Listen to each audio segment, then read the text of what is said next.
அப்படின்னா நீங்க அண்ணன் பூவை மூர்த்தியா தொடங்கின அந்த கட்சியில நீங்க பயணம் பண்ணிருக்கலாமே, எதுக்காக புது கட்சி தொடங்குறீங்க?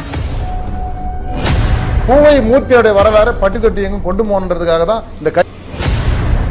அப்படின்னா நீங்க அண்ணன் ஜெகன்மூர்த்தி கிட்டே இதை பத்தி பேசி இதுக்கான இதே கேள்வியே ஆனந்த், இந்த கேள்வி தப்பான கேள்வி நீங்க கேட்கறது. சார், இப்போ எல்லா கட்சியிலுமே வாரிசு அரசியல் இருக்கு. அப்படி பார்க்கும்போது பூவை மூர்த்தியோட அரசியல் வாரிசு பூவை மூர்த்தியார் அரசியல் வாரிசு கேட்டா அரசியல் வாரிசு நாங்க தான். அதே சமயம் இன்னைக்கு கேக்குறீங்களா, இன்னைக்கு பத்திரிகை நிருபர் நீங்க எங்க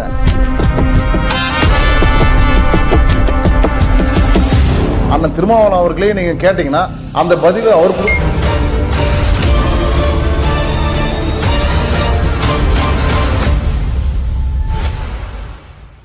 சார், அண்ணன் பூவை மூர்த்தியார் கூட சுவாரஸ்யமான நிகழ்வு ஏதாவது உங்க வாழ்க்கையில் நடந்திருக்கும் இல்லையா, அதை பத்தி கொஞ்சம் சொல்லுங்க. அண்ணன் பூவை மூர்த்தியாரை பத்தி இன்னொன்று சொல்லனாக்கா, நாங்கள் சிறிய வயதில் நம்முடைய எங்களுக்கு முன்னணி கட்சியில் இருக்கிற தலைவரும் கூட எங்களை இட்டும் போவாங்க. இட்டும் போகும்போது ஆண்டரசன்பேட்டைக்கு போவோம். பேட்டைக்கு போகும்போது பூவை மூர்த்தியார் வந்து ரொம்ப எளிய முறையில் சாதாரணமாக லுங்கி கட்டிங்கன்னு உட்காந்துருப்பார். அங்கே நாங்கள் போகிறவங்கள கூப்பிட்டு வாங்கண்ணா உட்காருங்கண்ணா சாப்பிடுங்கண்ணா அப்படின்வார். அதே சமயத்தில் இன்னொரு டைம் நாங்கள் எப்போலாம் பார்க்க போகிறோமோ அப்போலாம் ஒரு விதமாக தான் தலைவரை பார்ப்போம். ஒரு நேரத்தில் பழுது கஞ்சி குடிச்சுன்னு உட்காந்துருப்பார் தலைவர் பூவை மூர்த்தியார். அப்போ நாங்கள் போகிறோன்னா எங்களுக்கெல்லாம் ஒரு புடி பூஞ்சி அந்த சாப்பாடு கொடுப்பார், சாப்பிடுங்கண்ணா அப்படின்னு. அப்படியேப்பட்ட ஒரு மிகப்பெரும் தலைவர் பூவை மூர்த்தியார். இன்றைக்கு இருக்கிற தலைவர் வீட்டுக்கெல்லாம் போக முடியுமா, அவங்களோட பேச முடியுமான்றது பெரிய விஷயம். ஆனால் பூவை மூர்த்தியார் இந்த எளிய மக்களாண்ட எங்களெல்லாம் சாதாரணமாக பழகிறது, சாதாரணமாக தோல் மேலே கை போடுறது, யாரை பார்த்தாலும் ஜெய்பீமனான்னுவார், கை கொடுப்பாரு. அந்த கை கொடுத்தாருன்னா அப்போ அவன் கோடையோடு இருப்பான், அந்த கை கொடுத்தோன்னு வீரமாயிடும். அப்படியாப்பட்ட ஒரு தலைவர் தான் பூவை மூர்த்தியார். அப்படி அவருடைய அடிப்படையில் தான் இன்றைக்கு நாங்கள் புதிய புரட்சி கழகத்தை தமிழ்நாடு முழுக்க பூவை மூர்த்தியுடைய வரலாறை எல்லா இடத்திலும் பறைசாற்றணும். அதற்காகத்தான் புதிய புரட்சி கழகத்தை இன்றைக்கு ஆரம்பித்து இன்றைக்கு புதிய புரட்சி கழகம் சார்பாக பூவை மூர்த்தியோடைய வரலாறு பட்டி தொட்டி எங்கும் கொண்டு போகணுன்றதுக்காக தான் இந்த கட்சியை நாங்கள் ஆரம்பிச்சுக்கிறோம். அப்படியா நீங்க அண்ணன் பூவை மூர்த்தியா தொடங்கின அந்த கட்சியில நீங்க பயணம் பண்ணிருக்கலாமே, எதுக்காக புது கட்சி தொடங்குறீங்க? இதுவரையில் நாங்கள் அந்த கட்சியில் தான் இருந்தோம். இப்பவும் வந்து அவருடைய கொள்கையோடு தான் புதிய புரட்சி கழகத்தை நடத்தினுக்கிறோம். அவருடைய கொள்கை வந்து இல்லாமல் போகுது, அவர் கொள்கை வந்து காணாமல் போகுது, அதை வந்து மறைக்கிறாங்க. அவர் கொள்கையை தமிழ்நாடு ஃபுல்லாக கொண்டு போகணும் அப்படின்றதுக்காக தான் நாங்கள் புதிய புரட்சி கழகத்தை ஆரம்பிச்சிருக்கிறோம். அப்படின்னா நீங்கள் அண்ணன் ஜெகன்மூர்த்தி கிட்டே இதை பற்றி பேசி இதுக்கான தீர்வை கண்டிருக்கலாமே, ஏன் தனியாக வந்தீங்க? அந்த கட்சி விட்டு நான் வெளியே வந்துட்டேன். இதுக்கப்புறம் அந்த கட்சியை பற்றி பேசுறது நல்லா இருக்காது. அதனால் நான் இன்னைக்கு புதிய புரட்சி கழகத்தை ஆரம்பிச்சுக்கிறோம். உங்களுடைய வளர்ச்சி என்ன, நீங்கள் என்ன பண்ண போகிறீங்க கேளுங்க, அது சம்மந்தமாக பேசலாம். அது மட்டும் இல்லாமல் இன்றைக்கும் இல்லை எப்பயுமே புதிய புரட்சி கழகத்தில் இருக்கிற அத்தனை தொண்டர்களுக்கும் ஆனால் ஜெகன்மூர்த்தியார் மேலே ஒரு நல்ல அன்பு இருக்குது.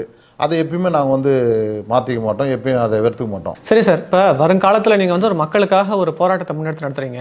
அப்போ இதே மாதிரி அண்ணன் ஜெகன்மூர்த்தியார் வந்தாருன்னா அவர் கூட சேர்ந்து பயணிப்பீங்களா? அவர் ஜெகன்மூர்த்தியார் நடத்துகிற போராட்டத்தில் மட்டும் நாங்கள் கலந்து மாட்டோம். இல்லை, தமிழ்நாட்டில் எந்த தலைவர் இந்த மக்களுக்காக போராடினாலும் அந்த தலைவர் கூட புதிய புரட்சி கழகம் கண்டிப்பாக நிற்கும். இந்த மக்களுக்கான போராட்டத்தில் கண்டிப்பாக பங்கேற்கும். இதில் எந்த மாறுத்துக்கிறது கிடையாது. அதே போல் தான் நம்முடைய பிஎஸ்பியுடைய தலைவர் மரியாதைக்குரிய அண்ணன் ஆம்ஸ்டாங் அவர்கள் படுகொலை செய்யப்பட்டார். அந்த படுகொலைக்கு நீதி கேட்டு அனைத்து தலைவரும் தான் போராடினாங்க, பேரணி நடத்தினாங்க. அந்த பேரணியில் பெரிய அளவில் புதிய புரட்சி கழகம் கட்சியை நிர்வாகி தான் கலந்துக்கிட்டு அதில் வந்து எங்களுடைய ஆதங்கத்தை எங்களுடைய அந்த அந்த நீதி கேட்கும் போராட்டத்துக்கு வந்து புதிய புரட்சி கழகம் தான் நீதி கேட்டோம். அப்போ நாங்கள் ஒதுங்கிடலையே. நீங்கள் எந்த விதத்தில் அவர் போராட்டம் வச்சா நீங்கள் போவீங்களான்னு கேட்குறீங்க. போகாமல் என்ன பண்ணுவோம்? இந்த மக்களுக்கு போராடுற தலைவர் பின்னாடி கண்டிப்பாக புதிய புரட்சி கழகம் நிற்கும். சார், இப்போ பூவை மூர்த்தியார் பற்றி நீங்கள் இவ்வளோ விஷயம் சொல்கிறீங்க. பட்டியலினத்துக்காக போராட்ட எல்லா தலைவர்களுமே அவரை பற்றி பெருமையாக பேசுகிறாங்க, அவர் புகைப்படத்துக்கு மாலை போடுறாங்க, மேடைகளில் அவரை பற்றி பேசுகிறாங்க. ஆனால் தென்னிந்தியாவிலே மிகப்பெரிய கட்சியாக இருக்க விடுதலை சிறுத்தைகள் கட்சியோட தலைவர் திருமாவளவன் வந்து மேடைகளில் பேசும்போதோ இல்லை பூவை மூர்த்தியாரோட படங்களுக்கு மாலை அணிவிக்கிறது, இந்த மாதிரி விஷயங்களை அவர் செய்யாமல் இருக்கிறாரு. இதை பற்றி நினைக்கிறீங்க? இன்றைக்கி திருமாவளவன் மட்டும் பூவை மூர்த்தியாருக்கு வீர வணக்கம் செலுத்த மாட்டார், ஒரு வரலாறு பேச மாட்டாரு. நீங்கள் கேட்குறீங்க, கரெக்டான கேள்வி தான். அதை நீ என்ன பண்ணுறீங்க, அண்ணனை நான் பார்க்கும்போது கண்டிப்பாக அதை வந்து அண்ணன் வந்து அந்த கோரிக்கையை நான் வைப்பேன், பேசுவேன். அதில் வந்து மாற்றம் கிடையாது. அதே சமயம் இன்றைக்கி கேட்குறீங்களே, இன்றைக்கி பத்திரிகை நிருபர் நீங்கள் எங்கே என்னை கூப்பிட்டு இந்த ஊடகம் மூலிமா கேட்குறீங்களே, இதே கேள்வியை அண்ணன் திருமாவளவன் அவர்களை சந்திக்கும் போது ஏன் நீங்கள் பூவமூர்த்தியாரை பற்றி பேச மாட்டீங்க, ஏன் பூவமூர்த்தி வரலாறை வந்து இந்த நாட்டில் வந்து மறைக்கப்படுது, அதை ஏன் நீங்கள் விடுசத்து மூலிமா அதை வந்து மக்களுக்கு எடுத்து சொல்ல மாட்டீங்கன்னு அண்ணன் திருமாவளவன் அவர்களே நீங்கள் கேட்டிங்கன்னா அந்த பதிலை அவர் கொடுப்பாருன்னு நான் நினைக்கிறேன். சார், மக்கள் போராட்டங்கள் நிறைய விஷயம் நீங்க கலந்துட்டேன்னு சொல்றீங்க. இப்போ பொதுமக்கள் கிட்ட உங்க கட்சியோட வரவேற்பு எப்படி இருக்கு? புதிய புரட்சி கழகம் இன்னைக்கு ஆரம்பித்து கிட்டத்தட்ட 4 மாதம் 15 நாள் ஆயிடுச்சு. இந்த வேலையில் இன்றைக்கு இந்த கட்சியோட வளர்ச்சி எப்படி இருக்குதுன்னு நீங்கள் கேட்குறீங்க. பொதுமக்கள் உண்மையாகவே இந்த கட்சியில் வந்து எல்லாம் வந்து இந்த கட்சியில் உறுப்பினராகவும் இந்த கட்சியில் பங்கேற்கிறேன்னு சொல்லி தன்னிச்சா வராங்க. இதுக்கு முன்னே நம்ம இருந்த அரசியல் கூட அப்படி இல்லை. ஆனால் இந்த கட்சியில் தொடங்கின பிறகு திராவிட கட்சியில் இருக்கிறவங்களாம் கூட இந்த கட்சியில் வந்து சேருறாங்க. அது மட்டும் இல்லாமல் பிற ஜாதி மக்கள், நாடார், வன்னியர், செட்டியார், மோலியார், இஸ்லாமியர், அவங்க எல்லாமே புதிய புரட்சி கழகத்தில் இன்றைக்கி இணைஞ்சிக்கிறாங்க. அதே போல் புதிய புரட்சி கழகத்தில் தமிழ்நாடு முழுக்க இன்றைக்கு உறுப்பினர் இருக்கிறாங்க. அதே போல் புதிய புரட்சி கழகத்தில் கிட்டத்தட்ட 8 மாவட்டங்களில் பொறுப்பாளரை தேர்வு பண்ணியாச்சு. 8 மாவட்டத்துக்கு புதிய புரட்சி கழகம் போயிடுச்சு. இந்த அளவுக்கு வளர்ச்சி பாதையில் தான் புதிய புரட்சி கழகம் இருக்குது. ஆனால் 4 மாதத்தில் இது போல் கட்சி வளருமானா கண்டிப்பாக எந்த கட்சியும் இருக்காது. ஆனால் கிட்டத்தட்ட 28 வருஷமாக ஒரு நல்ல தலைவராண்ட பயிற்சி பெற்றதால, நல்ல தலைவர் கொள்கையை ஏற்றுக்கிறதால இந்த மக்கள் நம்மளை ஏற்றுக்குன்னு இன்றைக்கு புதிய புரட்சி கழகத்துக்கு ஒரு மிகப்பெரும் அங்கீகாரத்தை மக்கள் தந்துக்கிறாங்க. அதில் வந்து மாற்றுக்கிறது இல்லை. சார், இப்போ புதிய புரட்சி கழகத்தோட தலைவராக இருக்கீங்க. இந்த எக்ஸ்பீரியன்ஸ் எப்படி இருக்குன்னு சொல்லுங்க.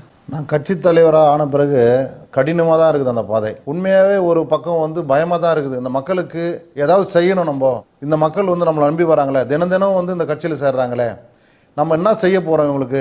கண்டிப்பாக இந்த மக்கள் நம்பிக்கைக்கு என்றைக்குமே இது நாங்கள் ஒரு நாளும் பூவை மூர்த்தியாருடைய வரலாறு, பூவை மூர்த்தியார் எவ்வளோ கஷ்டப்பட்டுக்கிறார், எவ்வளோ ரத்தம் சிந்திக்கிறாரு, அதை நினச்சி பார்க்குறோம். அதே சமயத்தில் பூவை மூர்த்தியார் என்னெல்லாம் இந்த மக்களுக்கு பண்ண நினைச்சாரோ, இந்த மக்களுக்கு எதெல்லாம் செய்யணும்னு துடிச்சாரோ, கண்டிப்பாக அதே நம்ம செய்யணும். பூவை மூர்த்தியாரை போல் இந்த மக்களுக்கு பல நல்ல விஷயங்களை சொல்லித்தரணும், நல்ல விஷயங்களை கற்றுக் கொடுக்கணும். பூவை மூர்த்தியாரை போல் நம்ம தியாகம் பண்ணணும் அந்த மக்களுக்காக அப்படின்ற டெய்லியும் அதை வந்து தினம் தினம் யோசிச்சு நிற்கிறோம், நினச்சி நிற்கிறோம். சார், இப்போ எல்லா கட்சியிலுமே வாரிசு அரசியல் இருக்கு. அப்படி பார்க்கும்போது பூவை மூர்த்தியோட அரசியல் வாரிசு யாரு? தமிழ்நாட்டில் இன்னைக்கு இருக்கிற அதிமுக, திமுகவில் இருக்கிறவங்க கூட பூவை மூர்த்தியோடைய வாரிசு தாங்க. தமிழ்நாட்டில் பூவை மூர்த்தியார் தான் அரசியல் பட்டு கற்றுக் கொடுத்தாருங்க தாழ்த்தப்பட்ட ஒடுக்கப்பட்ட மக்களுக்கு. இன்றைக்கி எம்எல்ஏ, எம்பியோ பல கட்சியில் திமுக, அதிமுக இருக்கிறாங்கன்னா அது காரணமே பூவை மூர்த்தியார் தான். அப்படி அவரை போல் பல பேரை உருவாக்குனார். அதுபோல் நினைக்கும் போது பூவை மூர்த்தியார் அரசியல் வாரிசு கேட்டால் அரசியல் வாரிசு நாங்கள் தான். அவரால் வளர்க்கப்பட்ட நாங்கள் தான் அரசியல் வாரிசு. சார், இப்போ 2026 தேர்தலுக்கு எல்லா கட்சிகளும் தயாராகிட்டு வராங்க, புது புது கட்சிகளும் தயாராகிட்டு வருது. நீங்கள் எப்படி சார்? நாங்கள் புதிய புரட்சி கழகம் ஆரம்பித்து இப்போ தாங்க ஒரு 4 மாதம் 15 நாள் ஆகுது. தமிழ்நாடு முழுக்க கட்சியை புதிய புரட்சி கழகத்தை கட்டமைச்சிருக்கிறோம். அதன் அடிப்படையில் மாநில நிர்வாகிக்கிறாங்க, மாவட்ட நிர்வாகிக்கிறாங்க, ஒன்றிய நிர்வாகிக்கிறாங்க. அவங்க எல்லோருடைய ஆலோசனைக்கு அடிப்படையில் நம்ம அடுத்த நடவடிக்கை என்ன எடுக்க போகிறோன்னு கண்டிப்பாக பத்திரிகை நிருபரை உங்களை சந்தித்து கண்டிப்பாக நாங்கள் அதை பற்றி பேசுவோம். சார், இப்போது புதிய புரட்சி கழகத்தோட உட்கட்டமைப்பு எப்படி இருக்குது? நிர்வாகிகளை நீங்கள் எப்படி தயார்படுத்திட்டு வரீங்க? நாங்கள் கட்டமைப்பு எப்படி சரி பண்ணிக்கிறோன்னாக்கா, புதிய புரட்சி கழகத்தில் வந்து ஃபஸ்ட்டு அண்ணன் தம்பியாக இருக்கணும், சகோதரனாக இருக்கணும். மாவட்ட தலைவர், மாவட்ட செயலாளர், மாவட்ட பொருளாளர் ஒற்றுமையான முறையில் இருந்து கட்சி நடத்தணும். இவங்கள பார்த்து இருக்கிற கீழே இருக்கிற பொறுப்பாளர் வந்து அதே போல் ஒற்றுமையாக இருக்கணும்னு சொல்லி ஃபஸ்ட்டு அந்த கட்டமைப்பு வந்து அண்ணன் தம்பி பிணைப்போடு நாங்கள் கட்டமைச்சிக்கிறோம்.